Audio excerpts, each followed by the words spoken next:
ఓం నమ శివాయ, శ్రీమాత్రే నమః. మిత్రులకి, శ్రీభిలాషులకి, అలాగే నన్ను ఎంతగా ఆదరిస్తున్న యూట్యూబ్ ప్రేక్షకులందరికీ కూడా పేరు పేరు ధన్యవాదాలు.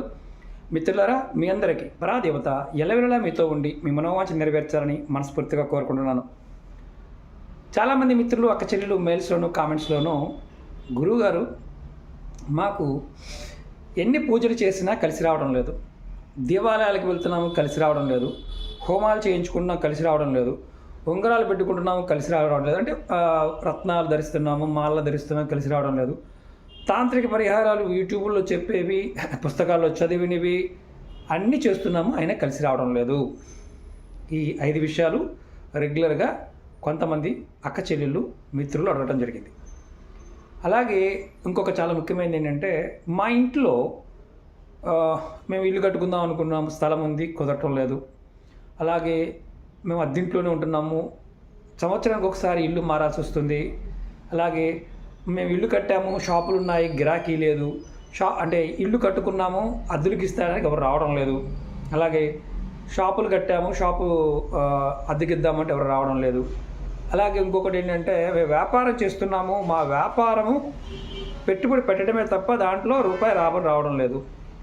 మాకున్న ఆస్తులు అమ్ముకుంటున్నాము, కొత్తగా ఆస్తి కొనలేకపోతున్నాము. అలాగే పిల్లలు మా మాట వినటం లేదు,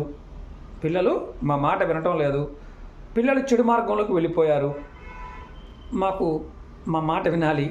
అలాగే మా భర్తలు, అంటే భర్త భార్య మా మాట వినటం లేదు, తప్పుడు మార్గంలోకి వెళ్ళారు, వాళ్ళు మారాలి. ఇలాంటి జనరల్ ఇష్యూస్ని చాలామంది అడిగారు. కొంతమంది అంటే మాకు కలిసి రావడం లేదనండి, దేవుడి పూజ మానేసాము అని చెప్పిన వారు కొంతమంది ఉన్నారు. అంటే రోజుకు దగ్గరగా 1500 నుండి 2000 మెయిల్స్ వస్తుంటాయి. ఇందులో ప్రాబ్లం ఏంటంటే, కామన్గా ఈ అందరు చెప్పిన దాంట్లో కామన్గా గడిచిన ఈ 2 నెలల నుంచి 3 నెలల నుంచి భయం అనేది ఎక్కువయ్యింది. దానికి కారణం, మేము నెలఫలం చూసుకుంటున్నాము గురువుగారు, వారఫలము, దినఫలము, సంవత్సర ఫలం చూసుకుంటున్నాము, జాతకంలో బాగోలేదనేసరికి మేము చేసే పనులు ఆపేస్తున్నాము. అంటే వీటి ప్రభావం అనేది మా మీద భయం కలిగిస్తుంది. మేము చేయవలసిన పని, అంటే ముహూర్తం బాగోలేదు, ఈ సంవత్సరం మన జాతకం బాగోలేదు కాబట్టి మా జాతకం ఏ పని చేస్తే ఏమవుతుందో అని పని కూడా చేయడం మానేశాము అని చాలామంది అడగడం జరిగింది. అసలు పని ఎందుకు కావడం లేదు అనే విషయాన్ని ఎవరు కూడా ఆలోచించే స్థితిలో లేరు. దానికి కారణం, మీకు ఒకే ఒక కారణం ఉంటుంది.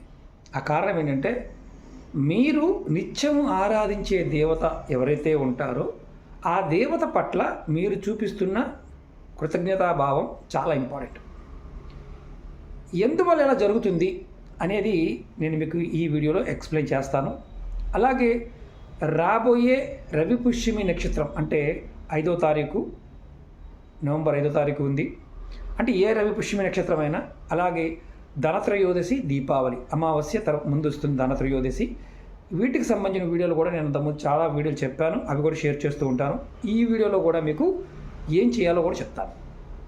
ముందు ముఖ్యంగా ఎవరైతే జాతకం బాగోలేదని, లేకపోతే దేవుడు పూజలు చేసింది కలిసి రావడం లేదని అనుకునేవారు ఒక విషయాన్ని బాగా గుర్తుంచుకోవాలి. మీ పెద్దలు మీకు ఎవరైనా కులదైవాన్ని, అంటే మీ ఇంటి దేవతని ఎవరైనా మీకు చెప్పారా? లేదు, మీ తల్లి, మీ తండ్రి, మీ అత్తగారు, మీ మామగారు ఎవరైనా సరే వారి ఇంటి దేవత, అంటే నేను ఈ దేవతని పూజిస్తున్నాను, మీరు కూడా ఈ దేవుడిని పూజించండి అని ఎవరైనా చెప్పారా? ఈ విషయాన్ని మీరు ఫస్ట్ గమనించండి. Point number 1. ఒకవేళ మీకు కనుక ఇంటి దేవత ఉంటే, అంటే కులదైవం ఉంటే కనుక, మీ కులదైవాన్ని కాకుండా మీరు మిగతా దేవతా శక్తుల కంటే ఏ దేవుడికి పూజ చేసినా మీకు ఫలితం రాదు. ఎన్ని చేసినా మీకు ఫలితం రాదు. ఎందుకంటే మీకు కులదైవం ఉన్నప్పుడు, మీ ఇష్టదేవత, ఇంటి దేవత ఉన్నప్పుడు ఖచ్చితంగా మొట్టమొదటిగా మీరు మీ ఇష్టదేవతని పూజించాలి, తర్వాత మిగతా దేవతలను పూజించాలి. ఇది మీ తరతరాలుగా వస్తున్న ఆచారము. అది మీ పెద్దలు వారితో, దేవతతో చేసుకున్న ఒప్పందం లాంటిది. ఎవరైతే ఇలా చేయకుండా ఎన్ని చేసినప్పటికీ కూడా ఫలితాలు రావు, ఇది గుర్తుంచుకోండి. రెండవది, పితృదేవతలు. అంటే చనిపోయిన పెద్దల్ని మీ ఇంట్లో కనుక రోజు మీ అత్తగారు కానీ, మీ మామగారు కానీ, లేకపోతే మీ చుట్టాలు కానీ ఎవరినైనా సరే చనిపోయిన వారిని వారి యొక్క వ్యక్తిగత జీవితాన్ని మీరు రోజు తిడుతూ ఉన్నా ఫస్ట్ మీకు వచ్చే కష్టం ఏంటంటే మీతో మీ పిల్లలు మాట్లాడరు. అలాగే మీ పిల్లలతో గొడవలు అవుతాయి, చుట్టుపక్కల వాళ్ళతో గొడవలు అవుతాయి, అక్క చెల్లెలతో గొడవలు అవుతాయి, భార్యాభర్తల మధ్య కూడా సరైన సంబంధాలు ఉండవు. అంటే పితృదేవతలని, చనిపోయిన పెద్దలని ఎప్పుడూ దుర్భాషలాడకూడదు. ఇది రెండో విషయం. మూడో విషయం ఏంటంటే చాలా ముఖ్యమైనది, మీరు ఎవరైనా సరే మీ ఇంటికి వచ్చినప్పుడు వారికి గ్లాసు మంచినీళ్ళన్నా ఇవ్వండి. అంటే అతిథి దేవోభవ అంటాం. వారికి మీరు వీలైనంత వరకు వచ్చిన వారికి మర్యాద చేయండి. మర్యాద అంటే పెద్ద పెద్ద చేయమని కాదు, గ్లాసు మంచినీళ్ళన్నా ఇవ్వండి. వారు నవ్వుతూ పంపించండి, అంతేగాని వాళ్ళతో గొడవపడి పంపించమాకండి. మూడవది. నాలుగవది, మీ ఇంట్లో ఉన్న బంధువులు ఎవరైనా అక్క చెల్లెళ్ళు కానీ అన్నదమ్ములు కానీ ఎవరైనా మీ దగ్గరికి వచ్చి మాట్లాడినప్పుడు గొడవ పెట్టుకోవడానికి ప్రయత్నం చేయకండి. గొడవ ఎందుకు ఇంట్లో మాత్రం మీ ఇంట్లో గొడవ పెట్టుకున్నప్పుడు నకారాత్మకమైన స్థితి ఏర్పడుతుంది. దానివల్ల మీ మానసిక స్థితి దెబ్బతింటుంది. ఈ విషయాన్ని కూడా మీరు గుర్తించాలి. ఇంకొక ముఖ్యమైన విషయం ఏంటంటే, చాలా అత్యంత ముఖ్యమైన విషయం ఏంటంటే, చాలామంది జాతకంలో ఉన్న ఫలాలు చూసుకొని, అంటే వార ఫలాలు, దిన ఫలాలు, నెల ఫలాలు చూసుకొని ఈ వారం బాగోలేదు కాబట్టి ఈ పనిని నేను ఈ రోజుతో ఆపేద్దాము, ఈ పని చేయొద్దు అని ఆపేసే వాళ్ళు చాలామంది ఉన్నారు. మీరు ఇప్పుడు గుర్తుంచుకోండి, దైవానుకూలత ఉంటే దినఫలము, వారఫలము, నెల ఫలము, జాతకము పని చెయ్యదు. అసలు ఏం అవసరం లేదు, ఉపాయాలు చేయాల్సిన అవసరం లేదు, ఏం అవసరం. భగవంతుడిని పట్టుకోగలిగితే, భగవత్ నామాన్ని పట్టుకోగలిగితే మీకు ఇలాంటి సమస్యలు అనేవి రావు. ఇది మీరు బలంగా గుర్తుంచుకోవాలి. ఇప్పుడు నేను మీకు కులదైవం పాయింట్ ఆఫ్ వ్యూలో చాలా క్లియర్ అయిన విషయం చెప్తాను. ఏంటంటే, మీరు ఎవరైనా సరే ఆదివారం నాడు మీ కులదైవాన్ని ఆరాధిస్తే, దీపం పెట్టి పూజ చేస్తే కనుక మీకు ఏ కార్యం అయితే చేయాలనుకుంటున్నారో ఆ కార్యం సఫలత అనేది వస్తుంది. సోమవారం నాడు కనుక మీరు మీ కులదైవానికి పూజ చేస్తే, తెల్లటి పువ్వులు పెట్టి పూజ చేస్తే సోమవారం నాడు మనశ్శాంతి లభిస్తుంది. మనసులో ఉండే దుఃఖాలన్నీ తొలగిపోతాయి. మంగళవారం నాడు మీరు ఎర్రటి పువ్వులతో పూజ చేసిన, కుంకుమ కానీ, ఎర్రటి పువ్వులు కానీ, ఎర్రటి వస్త్రం కానీ, అంటే ఎర్రటి పదార్థంతో పూజ చేస్తే, మీరు కనుక 9 మంగళవారాలు ఇలా చేస్తే మీ ఇంటిలో, అంటే ఎలా అంటే మీ ఇంటిలో మీరు ఏదైతే అప్పులు చేస్తారో, అప్పులు చేయడం లేకపోతే దుబారా ఖర్చు పెట్టడం ఇలాంటివన్నీ తగ్గిపోతాయి.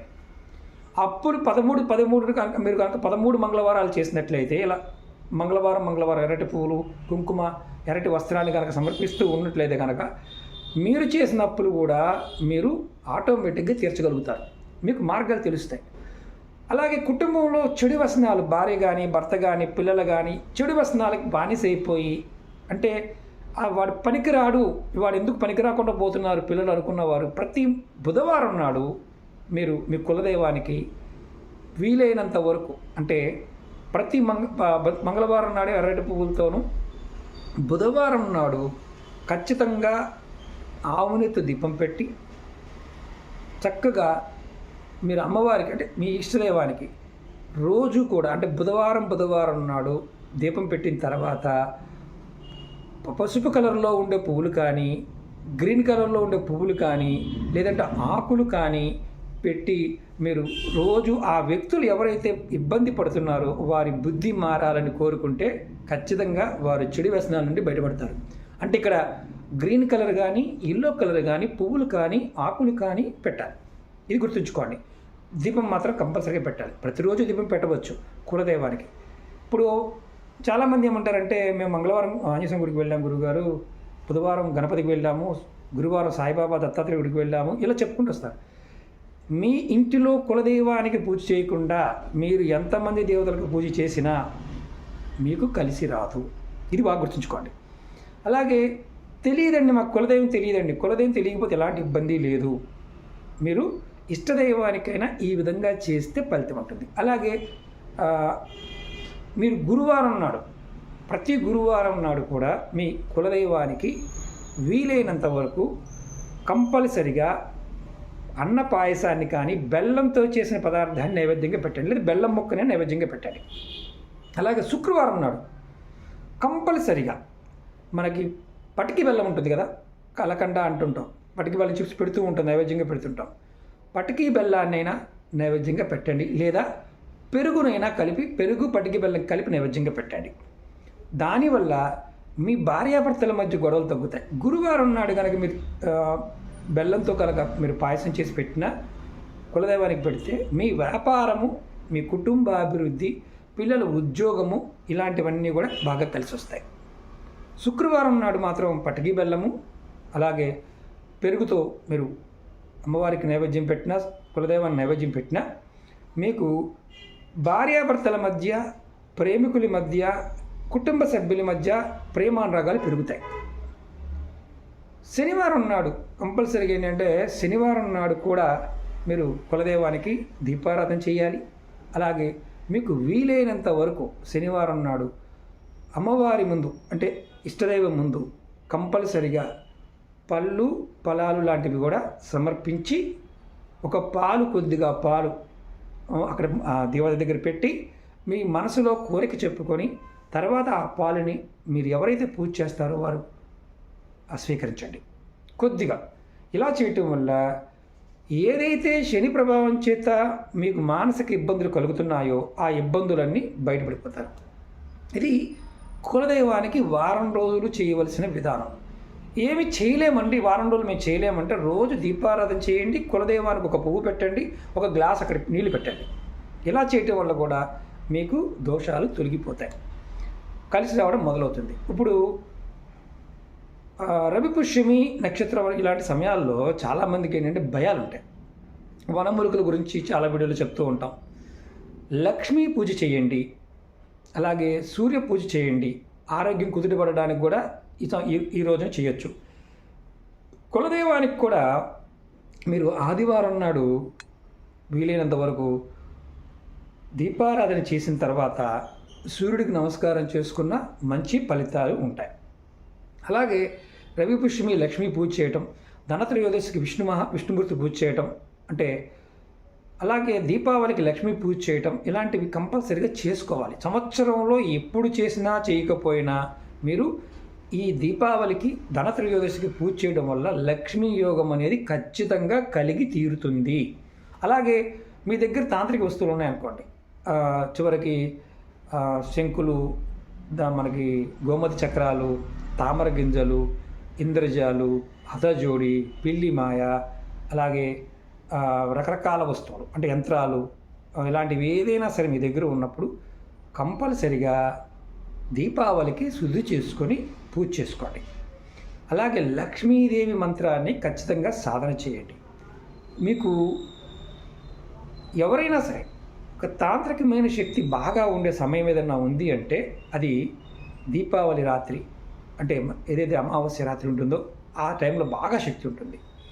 లక్ష్మీ అమ్మవారిని ఎవరైతే ఆ సమయంలో ఎక్కువగా ఆరాధిస్తారో వారికి మంచి ఫలితాలు అనేవి వస్తాయి. అందుకే మార్వాడీస్ ఎక్కువగా ఈ సమయంలో ఎక్కువ పూజ చేస్తారు. మీరు విధిగా అలవాటు చేసుకోండి. దీపం పెట్టడం, స్నానం చేసిన తర్వాత ఖచ్చితంగా బొట్టు పెట్టుకోవడం, నమస్కారం చేసుకోవడం, ఇష్టదైవాన్ని తలుచుకోవడం ఇలాంటివి ఒక విధిగా పెట్టుకోండి. ఈ జాతకాలు అంటారా, ప్రస్తుతం ఉన్న కాల పరిస్థితి ప్రకారం మనకి 2037 వరకు కూడా అందరి జీవితాల్లో కష్టంతోనే ఉంటాయి. ఎవరికి సుఖం అనేది ఉండదు, ఎవరికి కూడా. ఎందుకంటే కాలమార్పు సమయం కాబట్టి. ఇప్పుడు మీరు వీలైనంత సమయాన్ని దైవనామానికి కేటాయించండి. ఇప్పుడు చెప్పే ఉపాయాలన్నీ మరి ఈ ఉపాయాలు చేస్తే ఫలితాలు రావా గురువుగారు అడుగుతుంటారు. నమ్మకం, విశ్వాసం ఇవేంటంటే మనలో ఉన్న మన మీద ఉన్న నకారాత్మక తొలగించి శక్తిని పెంపొందించుకోవడానికి ఉపాయాలు. వీటిని ఒకసారి చేస్తే ఫలితం రాకపోవచ్చు, ట్రై చేస్తూనే ఉండాలి. రెండోది, అర్థం కాలేదనుకోండి వాటి జోలికి వెళ్ళమాకండి. ఎందుకంటే ఇవన్నీ మన తాంత్రిక గ్రంథాల్లో ఉన్న విషయాలు ఏంటంటే ఇది కలికాలం కాబట్టి ఇప్పుడు మనం ఒక్కసారి చేయాల్సిన 4 సార్లు చేస్తే ఫలితాలు వస్తాయి. అలాగే మరి రాశి ఫలాలు, దినఫలాలు, నెలఫలాలు నిజం కదా గురువుగారు అంటే దైవబలం ఉన్నవాడికి నిజం కాదు, భయపడేవాడికి మాత్రమే నిజం. ఎందుకంటే ఆ ఫలాలు వచ్చిన వారు ఎవరైనా సరే కామెంట్ చేయొచ్చు, మాకు రాశి ఇలా జరిగింది, ఖచ్చితంగా ఇలాగే జరుగుతుంది గురువుగారు అని కామెంట్ చేయండి. ఎందుకంటే ఎవరికైతే అలాగే జరుగుతుందని మీరు భావిస్తారో మీకు అలాగే జరుగుతుంది. యద్భావం తద్భవతి. అంటే మిమ్మల్ని మీరు నమ్మితే ఏదైనా అసాధ్యం అనేది ఉండదు, అన్నీ సుసాధ్యాలు అవుతాయి. ఇది గుర్తుంచుకోండి. ఈ వీడియో చేయడానికి బలమైన కారణం ఏంటంటే కులదైవానికి సంబంధించిన విషయాన్ని మీకు చెప్పాలనుకున్నాను. అలాగే ఈ 2 విషయాలు చాలామంది భయంతో అడగడం జరిగింది. ఈ ఎప్పుడైతే వ్యాపారము ఇవి కుటుంబ విషయాలు ముందు చెప్పిన విషయాలు ఉన్నాయో అవన్నీ కూడా మీ మీద ఇలా చేస్తూ ఉంటే ఎటువంటి ప్రభావాన్ని చూపించదు. బాగా గుర్తుంచుకోండి. నమ్మికతో విశ్వాసంతో మీ ఇంటి దైవాన్ని వదలకుండా పట్టుకోండి. తెలియని వారు మీ ఇష్టదైవాన్ని సేమ్ ఎదుదైవంగా చేయండి. అద్భుతమైన ఫలితాన్ని పొందుతారు. 100% గ్యారంటీ. ఎందుకంటే కులదైవము ఇష్టదైవము ఏదైతే ఉంటుందో ఆ దైవాన్ని కాకుండా మీరు ఎన్ని దేవతలను పూజించినా, ఎన్ని గుడులు తిరిగినా, ఎన్ని హోమాలు చేసినా ఫలితం శూన్యం. అలాగే పితృదేవతలు పెద్దవారు తిడుతూ ఉన్నా మీకు రావాల్సిన పుణ్యఫలం రాకుండా ఉండిపోతుంది. దాంతో మీరు ఎక్కడ వేసిన గొంగలి అక్కడే ఉంటుంది. కాబట్టి ఈ విషయాన్ని గుర్తుంచుకొని మీరు ప్రయత్నించండి. ఓకే మిత్రులారా, మీకు ఈ వీడియో నచ్చినట్టు లైక్ చేయండి, ఛానల్ని సబ్స్క్రైబ్ చేసుకోండి, పక్కనే ఉన్న గంట సింబల్ని యాక్టివేట్ చేసుకొని 10 మంది మిత్రులకి షేర్ చేయండి. ఓం నమః శివాయ. శ్రీమాత్రే నమః.